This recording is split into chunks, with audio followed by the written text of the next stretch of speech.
Assalamualaikum warahmatullahi wabarakatuh. Om Swastiastu, Namo Buddhaya, salam kebajikan bagi kita semua.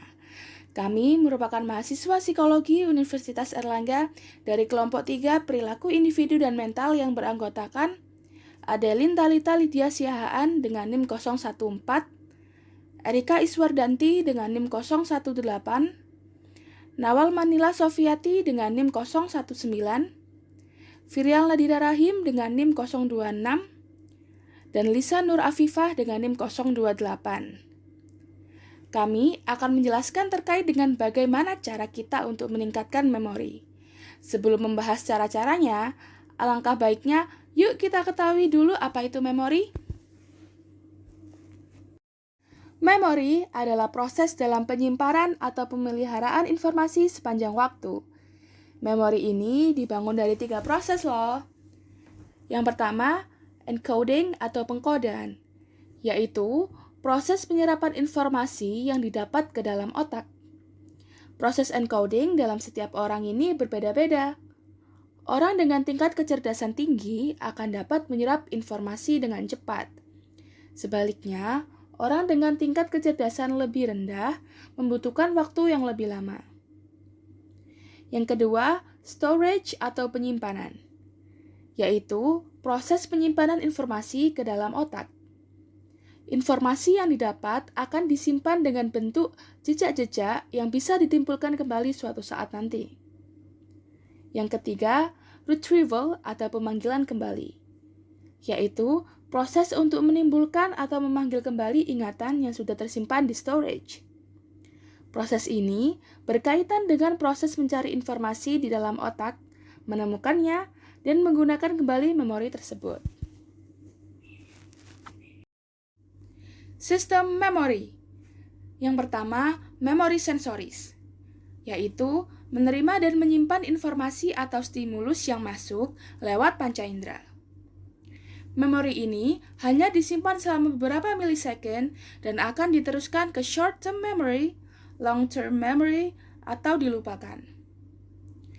Memori sensoris ini terbagi menjadi 2. Yang pertama, iconic, yaitu penyimpanan informasi yang berasal dari informasi visual atau penglihatan. Yang kedua, echoic, atau penyimpanan informasi yang berasal dari informasi auditori atau pendengaran.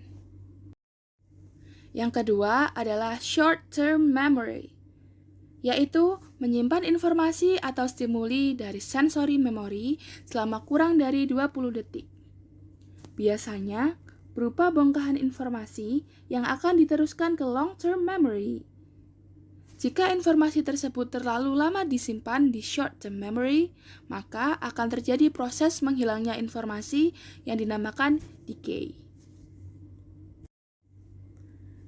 Yang ketiga, long-term memory, yaitu tempat penyimpanan informasi yang lebih besar dan permanen. Informasi-informasi penting dari short-term memory akan disimpan di long-term memory dalam jangka waktu yang lebih lama, mulai dari mingguan, bulanan, bahkan tahunan. Long-term memory ini dibagi jadi 3. Yang pertama, linguistic code, yaitu penyimpanan memori didasarkan pada bahasa. Yang kedua, imaginal code, yaitu penyimpanan memori didasarkan pada image visual. Yang ketiga, motor code, yaitu penyimpanan memori didasarkan pada aktivitas fisik.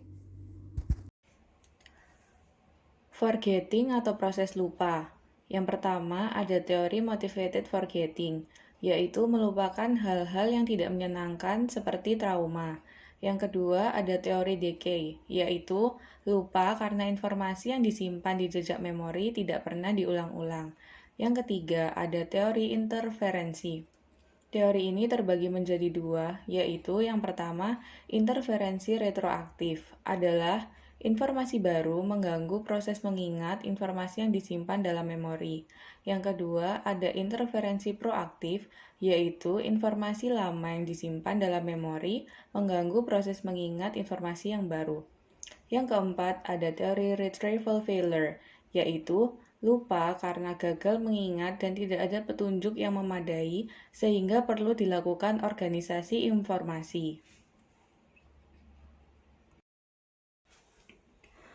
Lupa juga bisa disebabkan karena faktor fisiologis. Yang pertama ada Alzheimer atau menurunnya fungsi sinaps neuron karena ausnya hormon interkoneksitas. Yang kedua ada amnesia, yaitu perubahan fisik di otak karena proses penyimpanan informasi.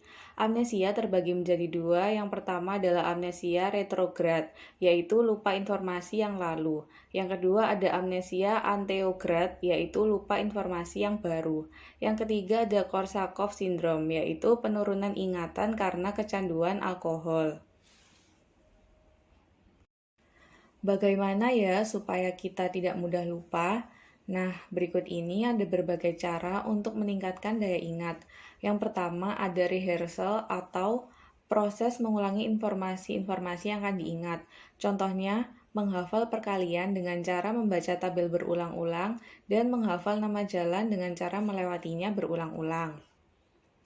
Yang kedua ada chunking, yaitu proses mengatur informasi menjadi beberapa bagian atau beberapa potongan agar mudah dikelola. Biasanya efektif untuk mengingat informasi berbentuk angka seperti nomor HP dan tanggal. Contohnya, menghafal nomor HP dengan membaginya menjadi 3 atau 4 bagian.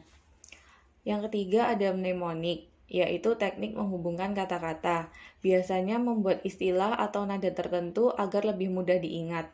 Contohnya, mengingat nama pelangi menggunakan singkatan Mechiku Hibiniu. Yang keempat, bermain game. Bermain game merupakan salah satu cara untuk melatih memori. Biasanya kita akan menyusun strategi di dalam otak yang akan diingat tanpa harus ditulis. Contohnya bermain catur, kartu remi, dan teka-teki silang. Yang kelima, yaitu berolahraga. Olahraga adalah aktivitas fisik yang akan membantu sirkulasi darah ke seluruh tubuh termasuk otak. Olahraga akan mendistribusikan suplai nutrisi dan oksigen ke otak dengan baik yang akan meningkatkan memori. Yang keenam, makan makanan bernutrisi juga akan meningkatkan daya ingat. Beberapa sumber nutrisi yang bermanfaat bagi otak yaitu karbohidrat, protein, omega 3, vitamin, dan mineral. Karena zat ini berperan penting dalam kinerja pemrosesan memori dalam otak. Kamu dapat kode voucher pulsa nih, buruan. Kamu tukerin tuh kodenya, keburu kadaluarsa. Kodenya tuh 205 735 123 471. Oh iya apa? Kode voucher. Apa tadi kodenya? 205 735 123 471 ya? Oke deh, nanti aku tuker ya. Kasih.